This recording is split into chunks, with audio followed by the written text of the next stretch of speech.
Hi, Amy. Hello. How you doing? Pretty good. How are you? I'm doing okay. I love your new haircut. Thank you. Of course.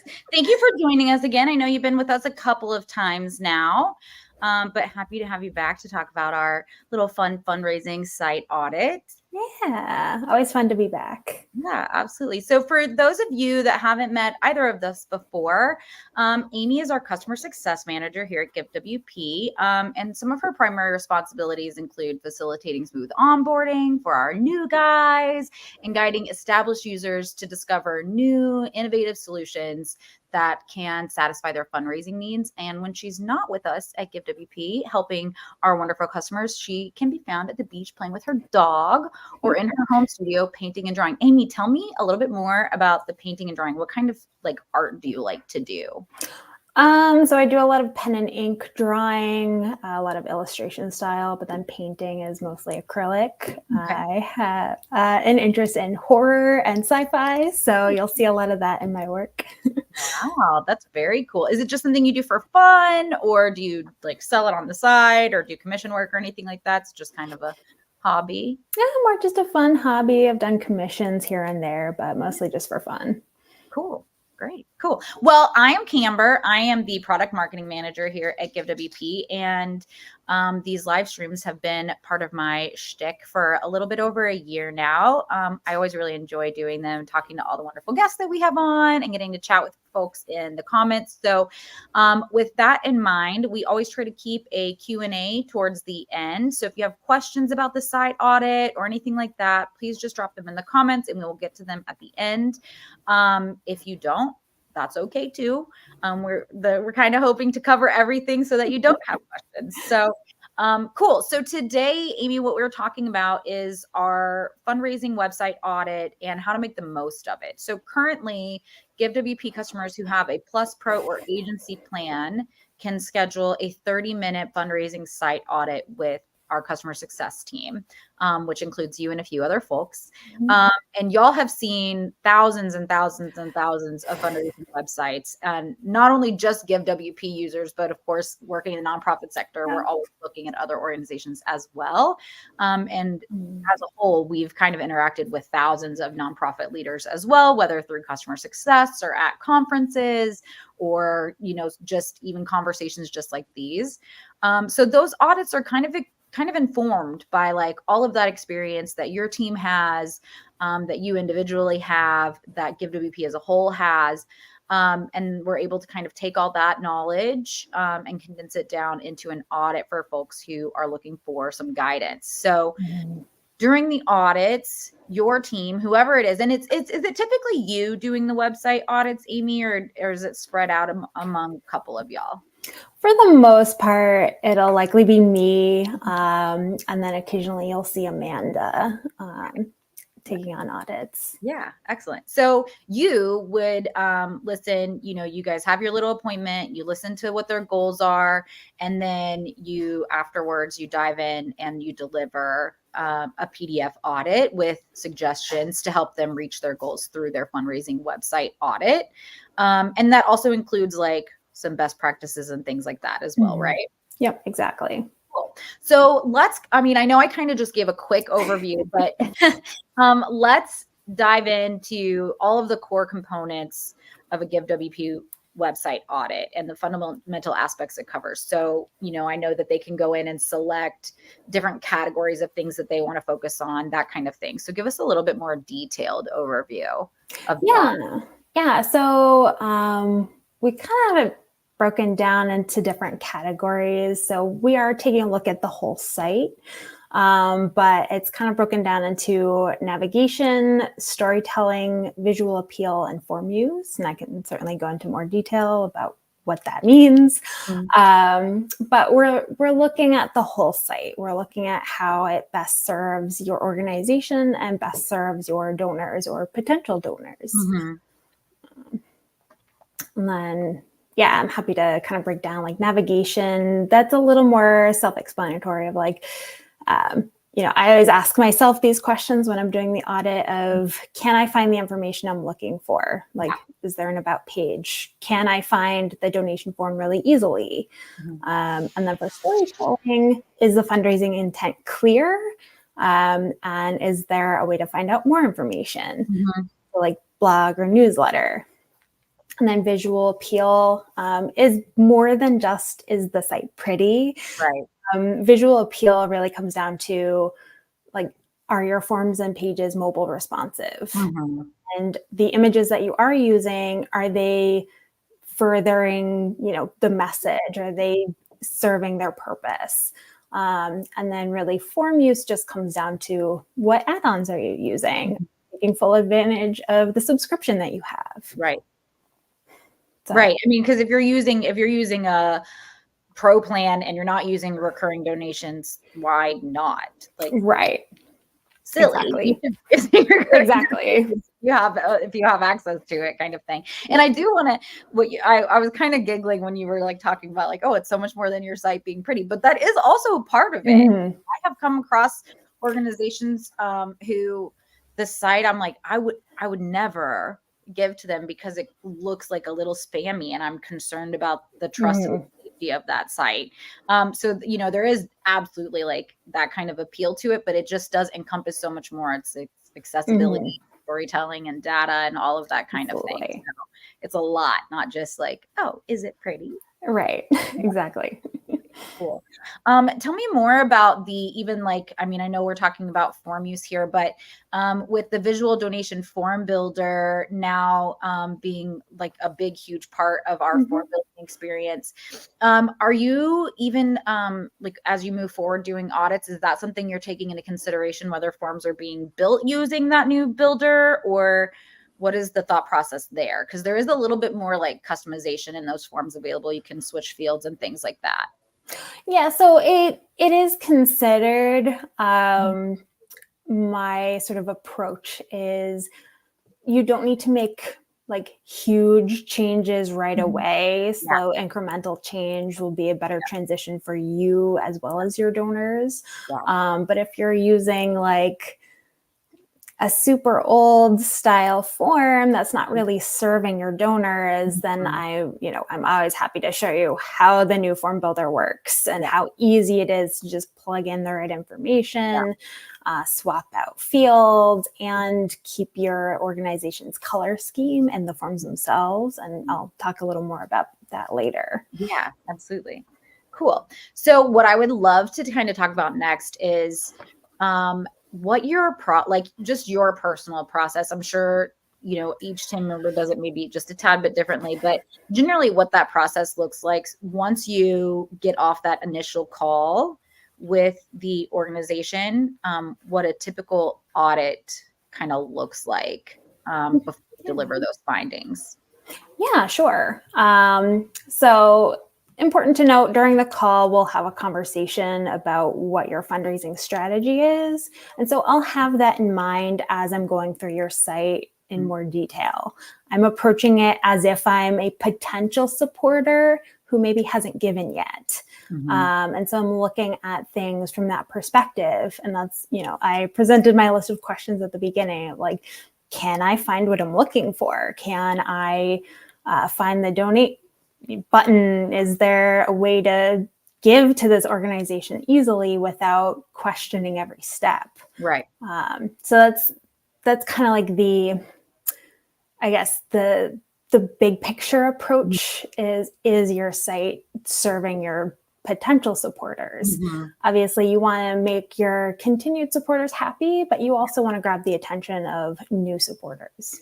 Yeah, because when we talk about new supporters, like there's a really big difference between engaging with your current supporters, keeping them happy, which is a really, really big part of it, right? Donors do churn, and sometimes there's nothing you can do about it. So when donors churn, we have to really focus on acquiring new donors, and acquiring new donors is more expensive and harder to do. current donors. So, you do always want to keep your current donors happy, but we have to constantly be acquiring new donors. And as the world changes and expectations change and new generations grow up to have their own money expectations for those, for sites are different, for organizations are different, for experience it's different. They want to be able to give mobily, and they don't want to have to fill out 15 different fields. Why do you need my address? Like all of those kinds of things come into play. And all of that is part of what we're doing with the audit is, are we making it easy for donors not only to give, but to understand why they're giving, where their money is going. So is there like a content portion of that where you're like, okay, you're on the right track, but your storytelling is not quite there? Or is that something that like we are not typically doing during an audit? When it's appropriate, I'll usually mention things like, hey, I read through like the about page and like, I read through some of the blog, but then I'll explain like what's missing. Like if they're not explaining how they're using the donations, or if they're just talking about the problems and not talking about their goals, we'll talk more about like, what is it that you're trying to do by raising money? That's important for you as an organization to recognize and have at the forefront of like maybe your mission statement. But it's also important for donors. Donors want to feel comfortable, like they're supporting the right people. And if you're not transparent about where their money is going, you're not building that trust. Yeah, that's a really, really big part of it. And so I know we're talking a lot about opportunities that organizations have, but there are obviously frequently these websites are still doing something right. There are still good things. So does the audit also kind of highlight those things that like, absolutely you should not change this kind of thing? Or are we highlighting like where they are having success? Yeah. So when I conduct an audit, sometimes I'll even throw it in the like PDF download of the audit as well. Like, if you have really strong storytelling, I'll highlight that. Like, don't change this, you're on the right track. Or if your navigation is like near perfect, I'll let you know like, hey, this is a really strong area. So any other tweaks and changes you might have to do, don't touch this. Don't touch this part, right? Yeah. I mean, it's hard sometimes when you are taking, even when it's constructive feedback, it is hard sometimes to see like, what are we doing good? So it's always like helpful to highlight that kind of like a 360 kind of audit where it's like, these are great. Don't touch these. You're doing this really well. You can just elevate it by doing these other things as well. Cool. So typically, what are like common issues that you feel like come up pretty frequently in the audits that you perform? Like issues, pitfalls, things that you kind of constantly see organizations doing that you wish they wouldn't, or that they can improve on? A couple of things come to mind. So hiding the donate button or hiding the fact that you're fundraising comes up more than I'd like it to. Why? That's mind-blowing to me. I hate to interrupt you because I'm just like, I want you to keep going, but like that is just like, why would you hide that? I think there's some hesitation around blatantly asking for money. And I think organizations, regardless of the amazing things that they're doing, still feel self-conscious about that. But the way I try to present it is like, why are you telling your story if you don't expect anyone to be compelled to really, pull on the heartstrings a little bit so that like they know you're a great organization to support. And so, sometimes they'll bury like a donate opportunity or call to action in a drop down of the main menu. I'm like, no, put your donate button or whether it's, support us or donate or become a member, put that right in your main navigation so donors know how to support you. And then I'd say the second biggest thing is, once you've gotten your donors to the donation form, is cluttering it. Well, it's two things, either cluttering it with information they don't need in that moment or not having enough information there at all.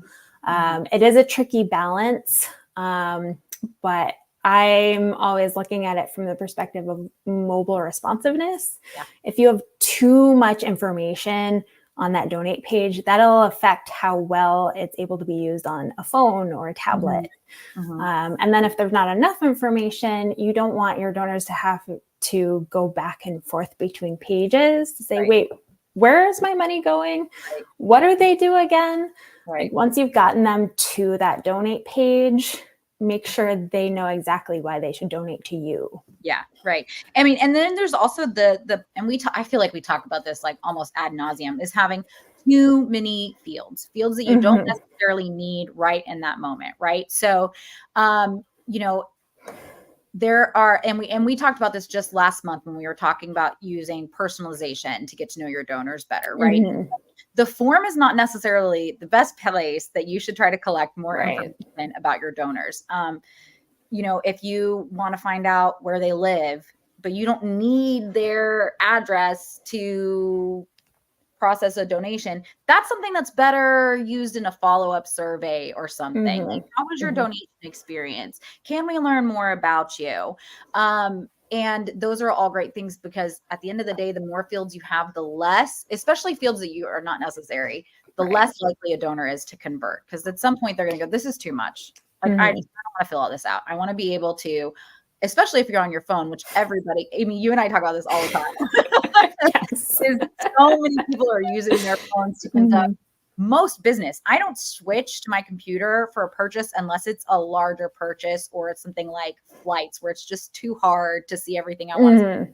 Phone. I'm going to make donations on my phone. I'm going to make most purchases I make on my phone. And honestly, if I can't pay with Apple Pay, I'm probably not going to purchase more, because I don't want to go find my wallet. I don't know where it is. You know, and so that's something always to consider too with your forms, is just take what you need in that moment, and then make sure that we're giving folks options for how they can pay. Easy payment options are always ideal. And then of course, like, you know, even just talking about like PayPal, for instance, I think that Nielsen did a study not that long ago that if you have PayPal branded payment gateways, it's like you're like 32% more likely to convert donors. So also having multiple payment gateways on your form is super important. Right. So, okay, I think we got a little bit off topic there. I feel like we are just constantly kind of talking about these same things. And I get like so passionate about it. So, sorry, we got a little bit off topic.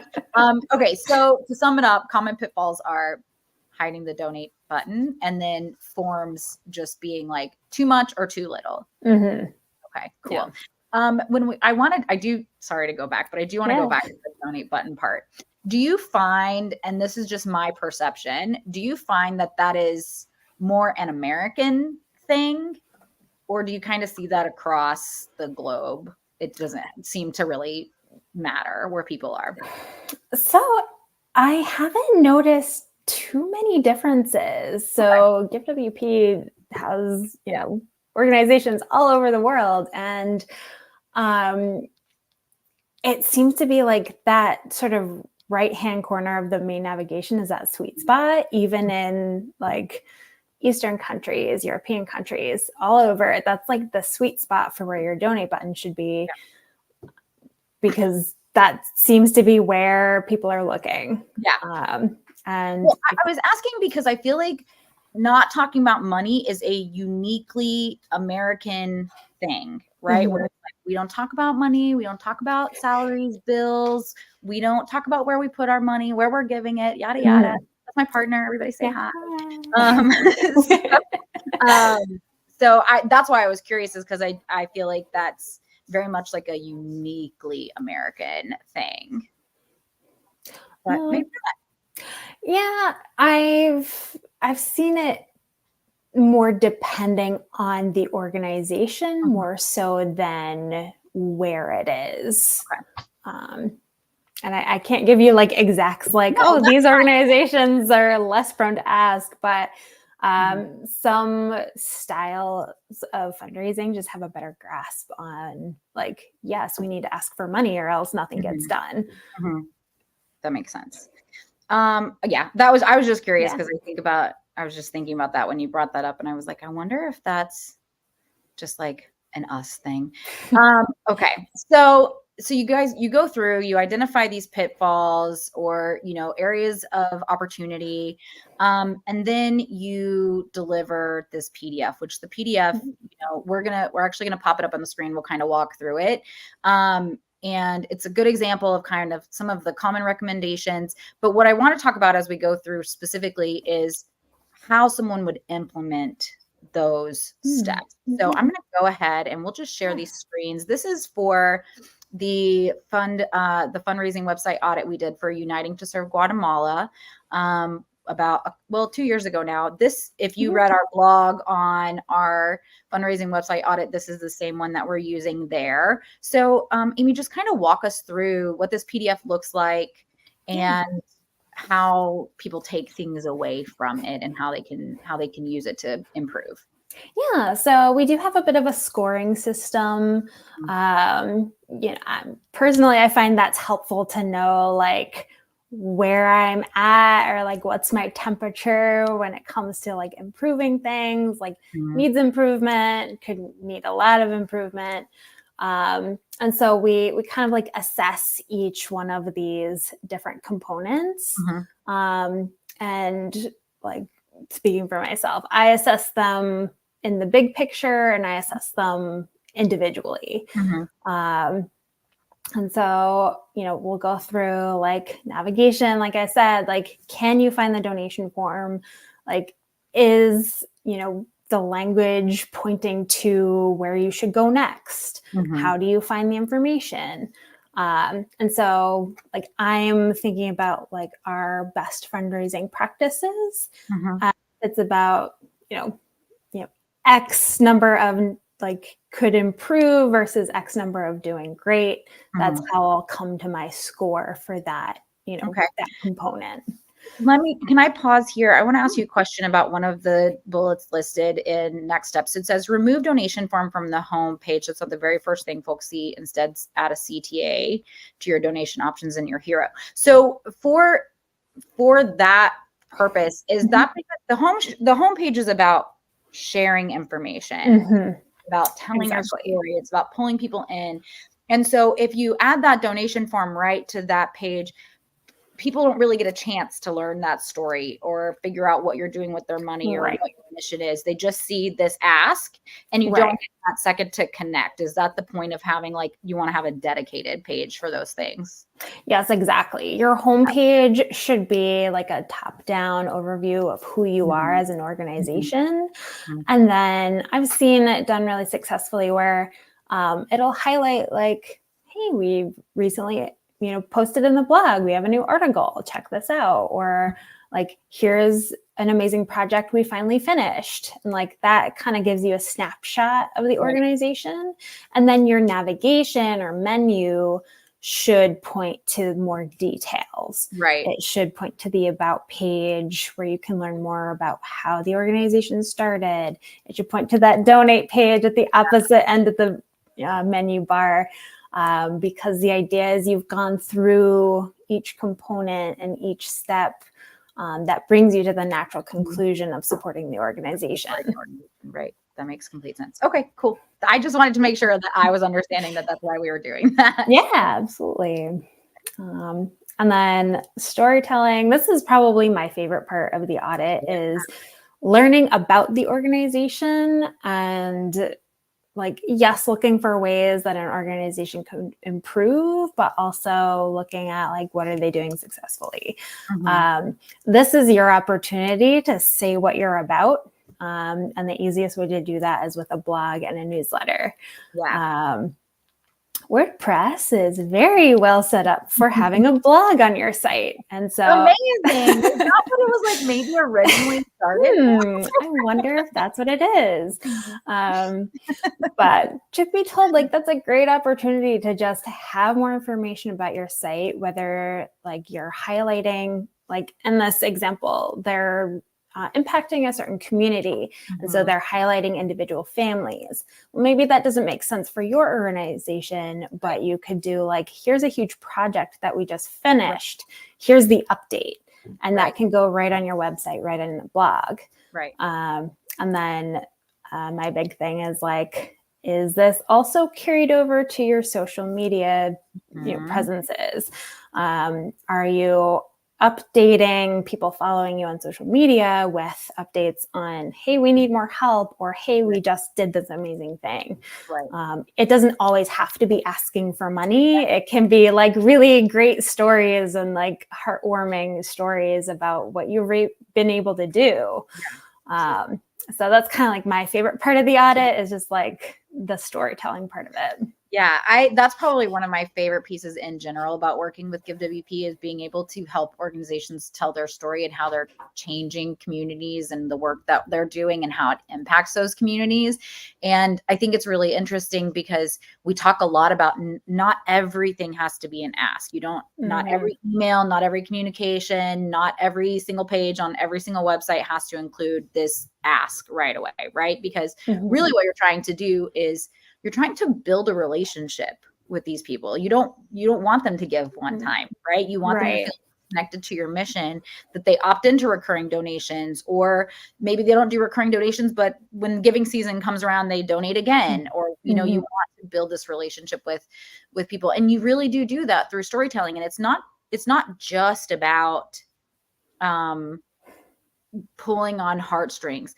A lot of it, like when you're talking about, this is the project that we're currently working on. This is the update for where we're currently at. That is about trust. And that's about transparency, right? So you're not just giving me money and then you're never going to hear from me again, or you're not going to ever know like where your money went or what went or what we did with it. But here's an update. And then that just inspires people to want to give again or more, because they want to continue to be part of that project. So storytelling just has so many like aspects to it, and there's so many things that you can do with it, and infusing that data in there as well kind of makes it a really well-rounded story. Real quick, what I usually recommend is, if you already have a testimonials page, have 1 or 2 testimonials on the donate page. It doesn't have to be like long paragraphs, just put a name and a face to the project. And that's going to do a lot more for your donors than a long-winded explanation or no information at all. Yeah. Something when we're talking about testimonials, something I talk a lot about too is pulling your donor, or your not donors, your beneficiaries into that, right? So we're going to like pull them in, pull their story in, and kind of let them run that narrative, because you don't want to speak for them, right? So also very important to have those kind of beneficiaries help you tell their story, because it's a story to tell, right? So something to always kind of keep in mind is that's a way more authentic way to do it than just kind of like pulling a quote here and there or something like that. Yeah, for sure. Exactly. Okay, cool. So what's the next? Visual appeal. Visual appeal. So as I briefly mentioned, this kind of goes into, mobile responsiveness, like, and like, yes, is it easy to look at? Is it nice to look at? And then, those images that you do use, are you using them in an impactful way? I was auditing a site recently, and it was a lot of nice images, but they didn't really fit what the story was. And so that was something we talked about. Like, you don't want just like stock photos just to fill space. You want to make sure that,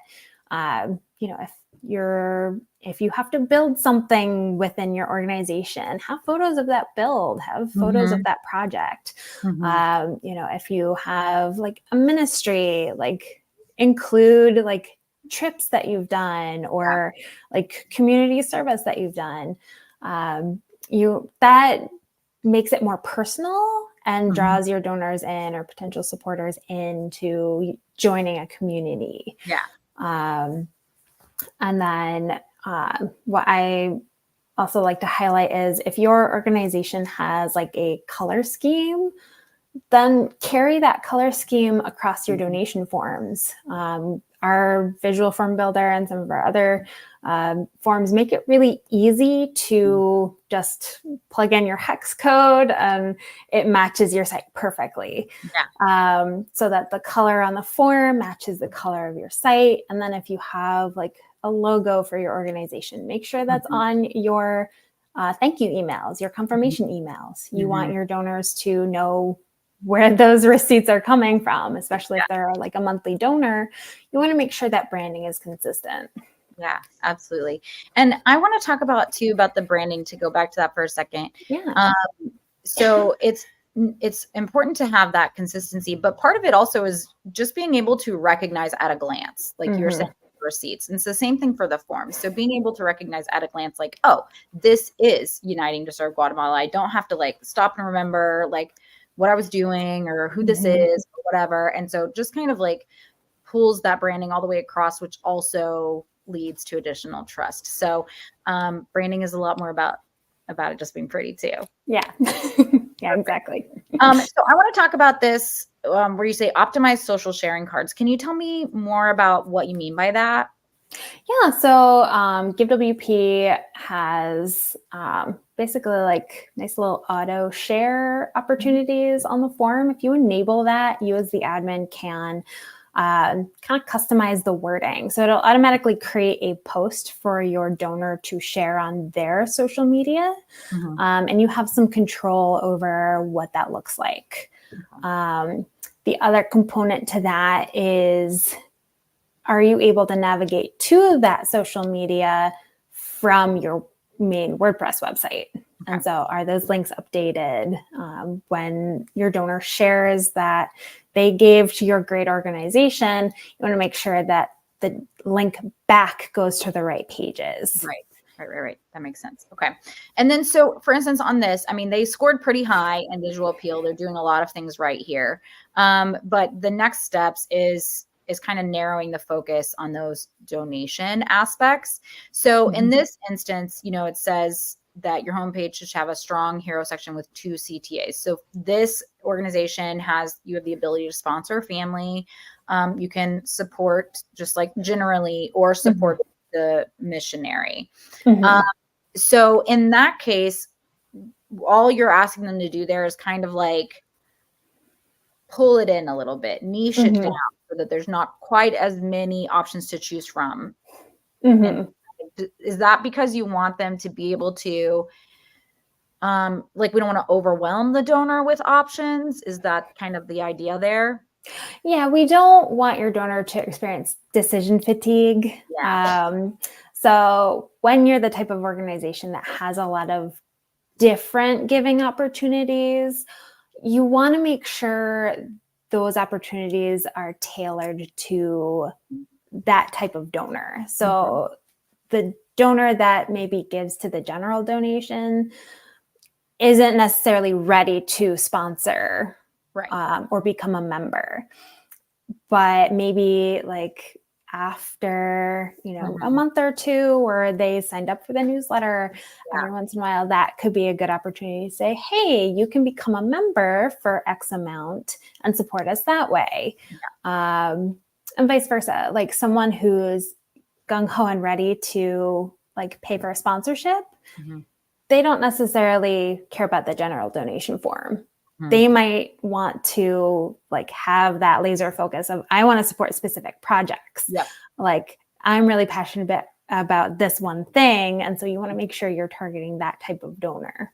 Yeah, absolutely. Okay, good call. I was just curious about that. Thank you. Yeah. And that actually kind of ties into our next step here is form use. So we talk a lot about like using the add-ons that you have in your subscription, making sure that you have all these resources at your disposal, making sure that you're using them.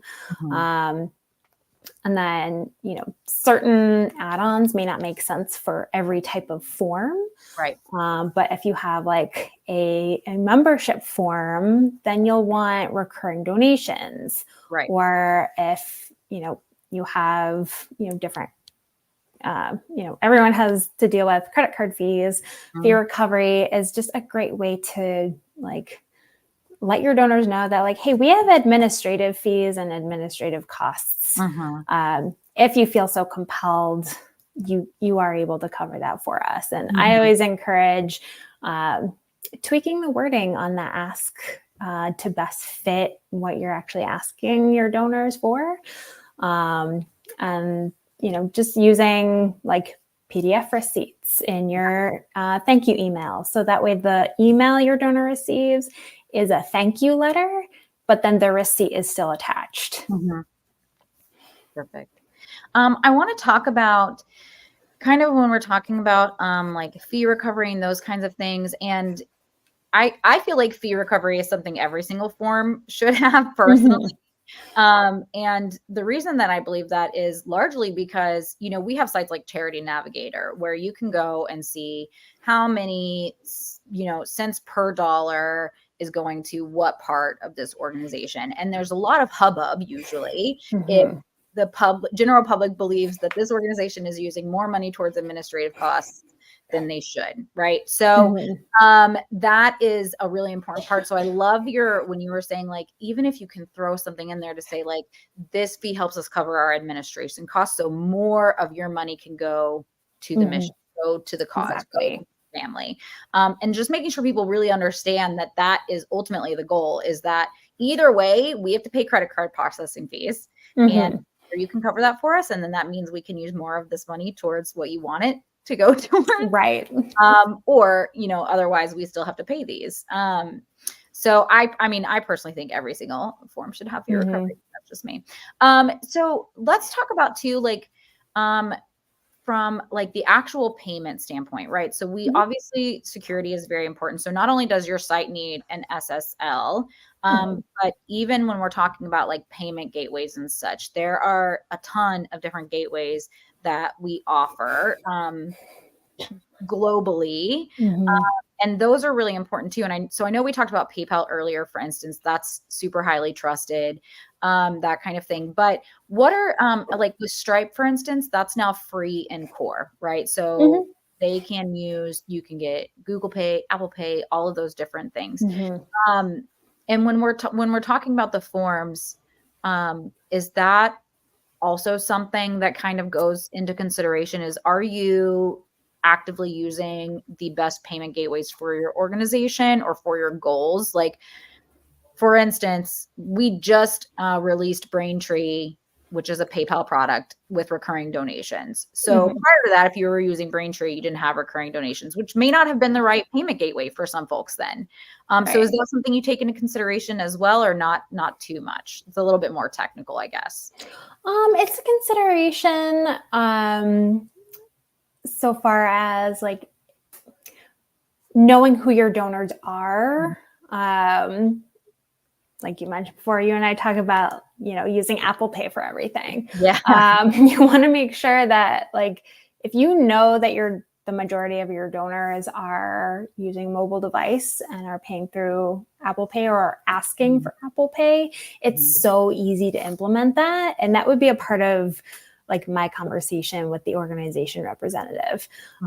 Like, who are your donors? Who's your target audience?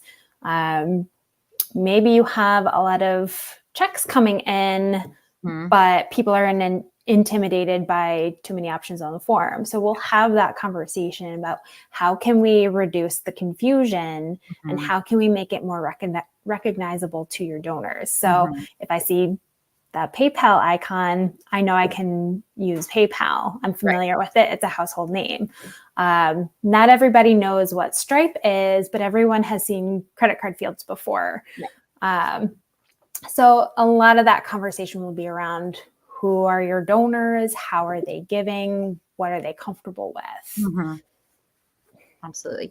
And so with that in mind as well, this is just something I want to throw out there because I actually did not realize this for a little while, but the payment options you have opted into to show on your forms will only get shown if that donor has that thing, right? So if I'm on my phone, which is an iPhone, I'm not going to probably get like a Google Pay because I don't have Google Pay. I don't know what that is. I've never used, I mean, I know what it is. I've never used it, whatever. Right. I'm going to see Apple Pay or I'm going to see Venmo. So there is also, you know, taking some of that into consideration is that just because you have that option to pay does not mean that the donor is going to receive that option because they don't have that. They don't use that. So something to keep in mind too, from like a cluttering standpoint, I think. Yeah. So in your next steps, you say that you want to add a specific donation form to each of your sponsor family pages. So that I think we kind of did something very similar with Piggins and Banks, right? So we did a case with them not that long ago because you can sponsor a little ugly pig. They're so ugly, they're cute. I'm obsessed with them. And each there's a page that has all the little piggies on it. And you can select it, and then it takes you to your own specific form for that piggy. So you can opt into recurring donations and sponsor that pig. How else are people doing that? If this is not a specific donation page, how were they doing that for their sponsorships? So in this case, I believe it was like a drop-down menu and like a general form. Okay. That can be fine if it's more generalized projects. Right. So a religious organization might have like a building fund or like, you know, staffing fund, things like that. That's fine to have in a drop-down on a more general donations form. But if you're doing like sponsorships or very specified projects, that should get its own dedicated form so that when a donor or potential sponsor navigates to that page, they learn everything they need to know about that project or family or whatever it is. And it also makes tracking those donations a lot easier because you have a specific form with the title that matches that family's name or that project name. So that's doing two favors. It's doing your donor a favor and letting them know like exactly what they're donating to, exactly what they're supporting. And it's doing you as an organization a favor and making it easier to sort that information after the fact. So you know exactly how much was donated to that specific project or a sponsorship or family. Right. Okay. So with that kind of goes back to what we were talking about with the navigation, right? So if we're using a form where the drop down has 50 different families, then you have to navigate back away from that form, try to go back and find the family that you wanted to sponsor, go back to the form, make sure you remember the name correctly, et cetera, which can be a pain in the butt. So having that initial form, you can not only provide additional information about the family there, but it also allows you to do things like when you're talking about being able to track the data a little bit better. It also can let you see a little bit easier, are there families that are getting sponsored more often? And if so, why, right? Are the visuals more compelling? Is their story more compelling? Do you have more first person, recounting from those beneficiaries? And you can be able to tweak the other donation pages as well to hopefully kind of sponsor something or not sponsor something to increase something. That I think is really interesting too, is just being able to compare and contrast what's doing well and what's not. Yeah, absolutely. Cool. Right. What's next? And then so the kind of like concludes the audit. So we'll kind of highlight some of the key add-ons that we always recommend when it's relevant to your organization. So we talked about recurring, we talked about PDF receipts and fee recovery, but we might also highlight like tributes. Tributes is great to use as its own standalone type of fundraiser. So like it might be appropriate to have like a birthday fundraiser and people can make a donation for somebody else's birthday and that's their gift. I know that was really popular for a little while where I don't want any gifts, just make a donation to my favorite people, my favorite organization. And so the tributes add-on allows you to set something up like that, or it could just be as simple as say your like a cancer research organization, and you give donors the opportunity to make a donation in honor of a loved one they lost to cancer. Right. That's a great way to bring your donors into that same community and have that impact. Currency Switcher is more just a practical one if you have an international organization. If you have donors all over the world, Currency Switcher lets them choose their own currency. And then Form Field Manager, we talked about not having too many fields on your form, but if there are certain questions you need to ask, whether it's a governmental requirement or it helps you target the right people, or it's for an event and you need information about like t-shirt size, things like that, the Form Field Manager allows you to add those custom questions that aren't necessarily available in core. Yeah. And these add-ons change depending on what you're looking at, right? So like, for instance, maybe you're dealing with an organization that works primarily in the UK, and you might recommend gift aid to them if they're not currently using it. So these are add-ons that Guatemala, Uniting to Serve Guatemala should consider, but these will change depending on what organization you're auditing and what their personal needs are. So I just want to make sure anyone watching realizes that we're not always going to just tell you should look at these 6. Okay, very cool. All righty. That pretty much concludes it for the most part. If there is like, again, depending on the conversation with the organization, we have like other resources. If you need custom development, if you have like a really unique fundraiser that you want to put together, and it's, you can use Give forms, but you need to be able to extend their capability. We work with Codable. Again, this is more just like on a case by case. Right. If it's appropriate, we'll talk about that. And then we'll have just like other more general resources. This is pretty, we might update these, once in a while, but if, some organizations I've met with, the people working on the website are not super familiar with WordPress, or they like took over a site that already existed and they don't know how to, make these changes. So I'll usually throw in like other resources and more just like general resources. And then at the very end, so my colleague Amanda did this particular audit. But we'll usually have like in the follow-up email, or in addition to other resources, I'll throw in my personal calendar so that you can schedule a screen share and we can talk about, okay, how do we tackle making those changes that we talked about? You're not just left on your own trying to figure out, like, I'll send you this nice PDF of everything and then, okay, you're on your own. So instead, I'll include my contact information. If I'm not available, I'll connect you with the next available person.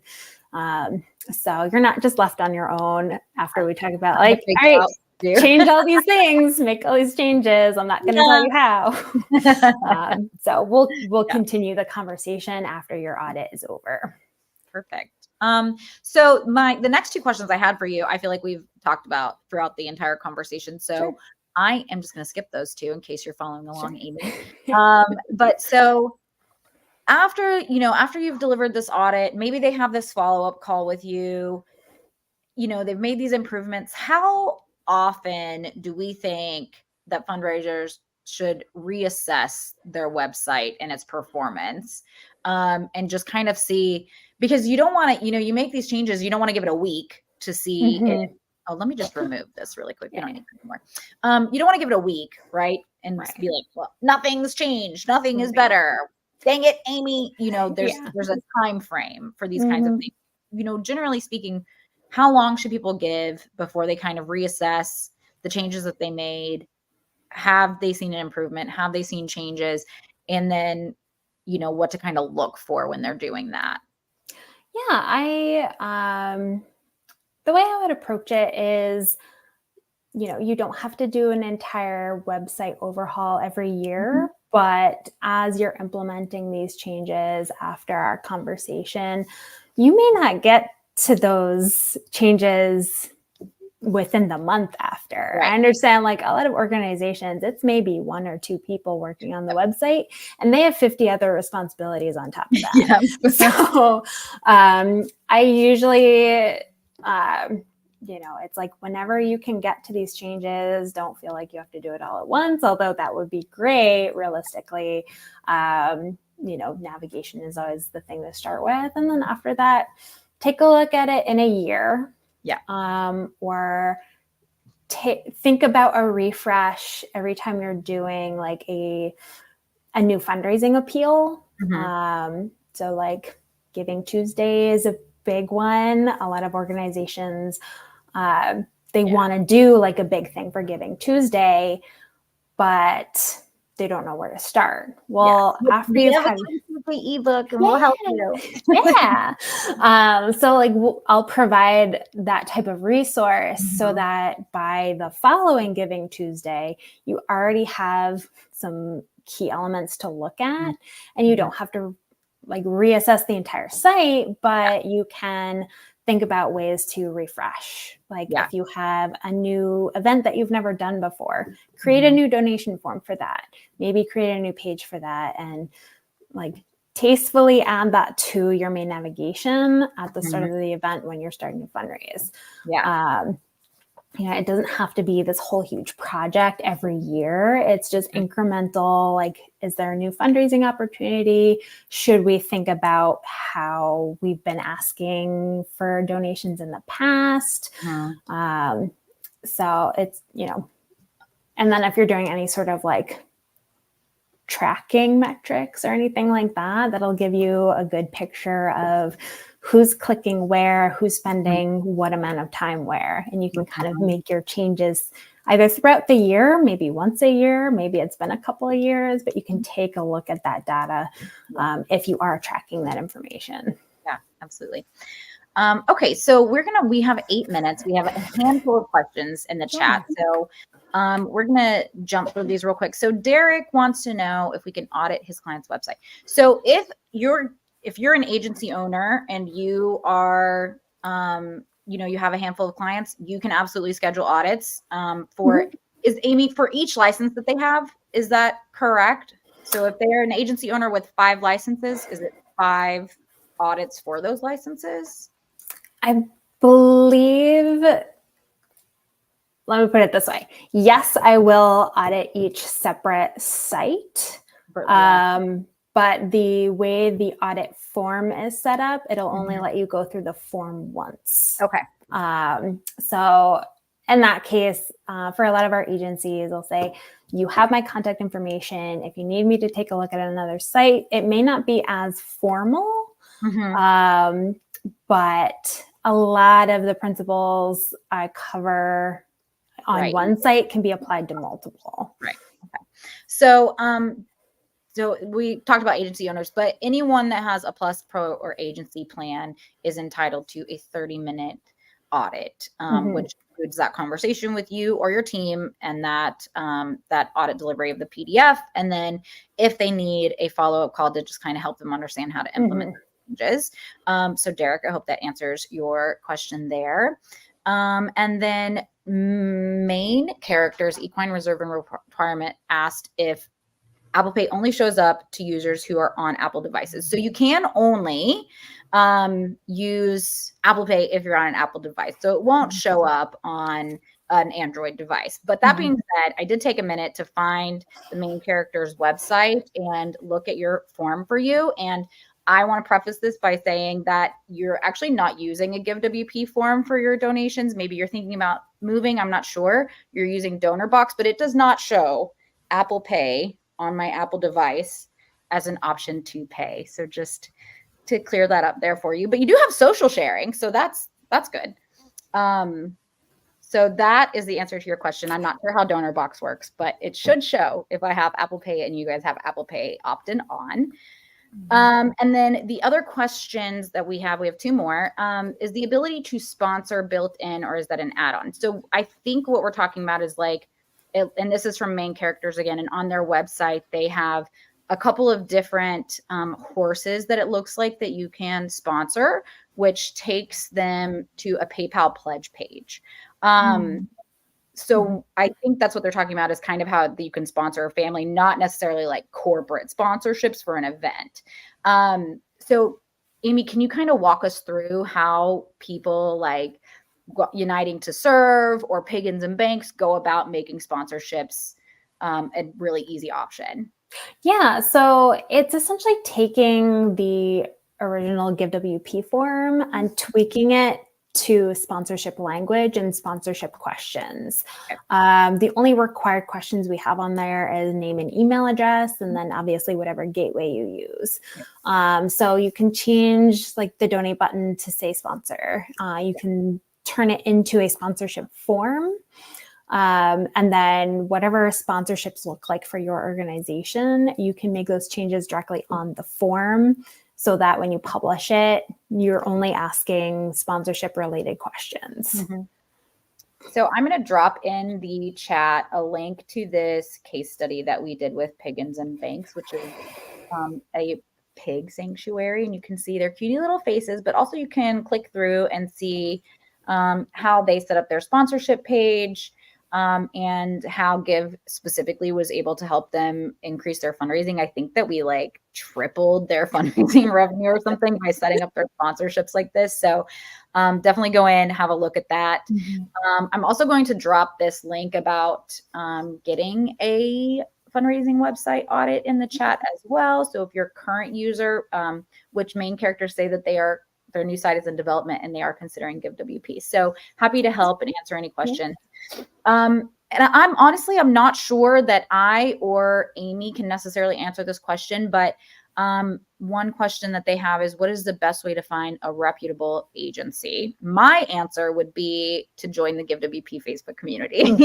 There's a lot of, agencies and developers in there that have been working with GiveWP for years and years and years. They know every in and out. And definitely trusted, super helpful in that community. I'll drop that link in there too. But Amy, do you have any other like suggestions? Yeah, I usually point to the Facebook community. Our Facebook community is very active. That's also telling you, because it's for GiveWP specifically, these are agencies that are familiar with nonprofits or charities or raising money online. And so there are tons and tons of different agency representatives that are active in that community. And so you'll have more opportunity to find a price point that's right for you, a style that's right for you.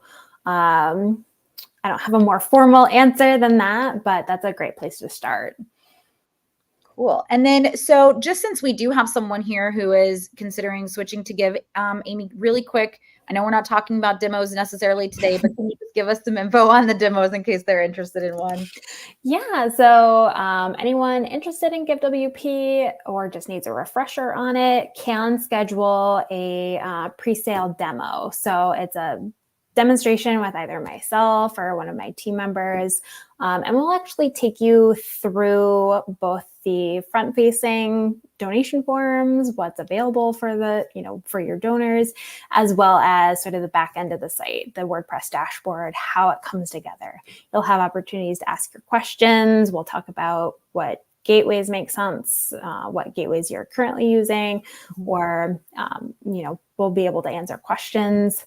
And that's just usually I recommend that's your first step if you're just trying to get familiar with GiveWP. Perfect. Cool. All right. Well, we are like right on time. That never happens for us. Cool. Well, if anyone else has any questions, I dropped the demo link in the chat as well. Feel free to schedule a demo.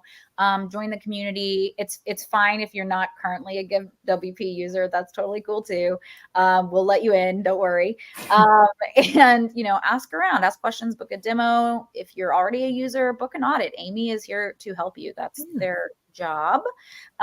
So thanks for coming on. I feel like even though I work here, I still learned so much about what we're doing with these audits. So I really appreciate your time today. Yeah, absolutely. All right. Well, that is it for us. Just keep in mind that if you are watching this live, it will be available to replay as soon as I hit end stream on YouTube. So you can always come back and revisit, kind of see, you know, anything that you want to take another look at or hear about, or you want to revisit those slides. It's also in the blog about this, which I also dropped in the chat. So you should be able to also revisit chat on YouTube specifically. So yeah, that's about it. So we are going to wrap it up. Thanks again, Amy. I really appreciate you. Sure. Thank you, Camber. Bye.